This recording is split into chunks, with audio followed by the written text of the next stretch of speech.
Adakah perlu kita ambil suplemen? Kalau Dr. Ju punya pendapat, perlu sebab apa sebab kita kena tahu makanan yang kita makan sekarang ni macam mana makanan kita sekarang makan ni macam mana, apa ada dalam makanan kita sebenarnya. Kalau you all buka Google you all tengok dalam sayur kita patutnya ada vitamin C, ada apa lagi, vitamin B, ada vitamin A, ada vitamin E. Tetapi zaman makin berlalu, kalau dulu kita tanam tumbuh-tumbuhan kita dalam satu tanah tu kita tak perlu tak baja dan secara semula jadi, dan dalam tanah tu terlalu banyak nutrien zaman dulu. Tapi cuba bayangkan benda tu dah berlaku beratus ribu tahun dahulu, nutrien dalam tanah makin lama makin kurang. Kita pula dah tebang pokok-pokok, tak ada pokok-pokok dan benda-benda dulu yang ada tanah kita yang menyebabkan kita dapat nutrien. Jadi apa yang kita dapat adalah nutrien daripada baja sahaja. Daripada baja. Dan dalam baja tu ada berapa saja nutrien. Dan diorang dah buat kajian sebenarnya. Kalau dulu dalam buat apple ada vitamin A. Tapi sekarang vitamin A dah almost tak ada dalam apple. Begitu juga dengan vitamin E. Dulu ada berapa banyak vitamin E dalam apple, tapi sekarang dah almost tinggal 1%, 2% saja. Maknanya sekarang apa yang kita makan dalam kita punya makanan tumbuh-tumbuhan, kebanyakannya dah tak ada sebenarnya, dah tak ada nutrien sangat. Nutriennya sangat kurang. Especially tumbuh-tumbuhan yang ditanam secara moden. Ada tumbuh-tumbuhan yang ditanam secara hidroponik, secara macam fertigation, ada macam-macam sekarang, dan kita limitkan nutrien dalam tumbuh-tumbuhan tu. Maknanya nutrien dalam tumbuhan sekarang kita yang letak, bukannya secara semula jadi. Biasa sekarang orang go for organik, tapi organik kita pun bukan banyak kita nak boleh dapat. Kalau macam Dr. Ju duduk kat Labis, kat manalah nak dapat tumbuhan organik kecuali tanam sendiri. Kalau tanam sendiri, adakah tanah kita itu sehat? Adakah tanah kita ada semua nutrien macam pada zaman-zaman dahulu kala? Of course dah tak ada sebab ini kajian sendiri. Orang boleh buka Google sendiri macam mana vitamin C dalam kita punya tumbuhan dah drop macam ni. Vitamin E drop, vitamin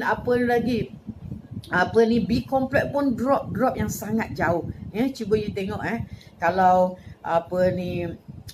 kita let's say lah vitamin C tu dah tinggal sikit saja dalam tumbuh-tumbuhan sebabkan oleh tak ada sumber daripada tanah untuk sayur-sayur tu untuk tumbuh kan. Dah lah tinggal sikit, let's say 10%. Kita cabut tumbuh-tumbuhan tu 10%, bukan kita lah. Petani cabut tumbuh-tumbuhan tu dalamnya ada 10% vitamin C. Dan bila dia bawa keluar dekat dia punya ladang nak dibawa ke pasar, dia akan turun lagi berapa persen. Let's say turun 10%. Dah tinggal berapa persen je vitamin C. Daripada pasar dia tinggal 2-3 hari baru kita datang. Okay, let's say kita datang ambil fresh lah. Pun berapa persen yang tinggal, dah turun lagi, let's say lagi 20%. Kita bawa balik rumah, kita potong basuh, hilang lagi berapa persen. Dan lepas tu kita ambil lagi sayur tu kita masuk dalam peti sejuk. Ada yang masuk dalam peti sejuk, ada yang terus masak. Masuk dalam peti sejuk, hilang lagi 10%. Kemudian kita potong basuh, hilang lagi 10%. Kemudian kita masak, hilang terus semua vitamin C. Maknanya kita tak ada vitamin C dapat. Sedangkan badan kita tak boleh nak buat vitamin C. Vitamin C adalah satu vitamin yang badan kita tak boleh nak buat sendiri. Jadi maknanya walau suka ke tak suka, kita kena ambil vitamin C daripada luar Kalau kita sure tumbuhan sayur kita, buah kita memang ada vitamin C, yes, you all boleh. Tapi sangat memang tak ada lah. Sebab you all boleh Google sendiri. Dr. Ju tak nak cakap omong kosong saja. You all boleh Google sendiri, tengok zaman dulu vitamin C dalam apple, dalam buah jambu, dalam buah apa-apa yang orang selalu buat apple lah kan. Dalam carrot, berapa banyak yang ada sekarang berbanding dengan dahulu. Almost tak ada. Yang kita makan kebanyakannya adalah serat dan karbohidrat. Jadi diorang semuanya buat tumbuh-tumbuhan tu untuk gemuk saja. Dalam nutrisinya sebenarnya air, serat, karbo. Lain-lain tu kebanyakannya tak ada. Vitamin C majoriti dah tak ada. Jadi you fikirlah sendiri sama ada kita perlu ambil suplemen atau tidak. Dulu kita cakap kita dapat aterosklerosis ataupun penyumbatan jantung hanya semata-mata disebabkan oleh kita makan kolesterol. Sebab itu yang kita percaya dan itu yang kita belajar dan itu yang doktor bagi tahu.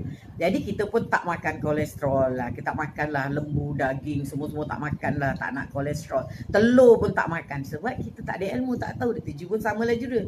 Tapi bila kita tahu sebenarnya kalau kita tak cukup vitamin C pun kita punya saluran darah boleh crack. Dan bila crack, badan kita akan kumpulkan semua kolesterol untuk menampal saluran darah tu. Jadi kat situ juga berlaku penyumbatan. Maknanya bukannya sebabkan kita makan terlebih, tapi kekurangan nutrien dalam badan kita juga menyebabkan kita sakit, ya.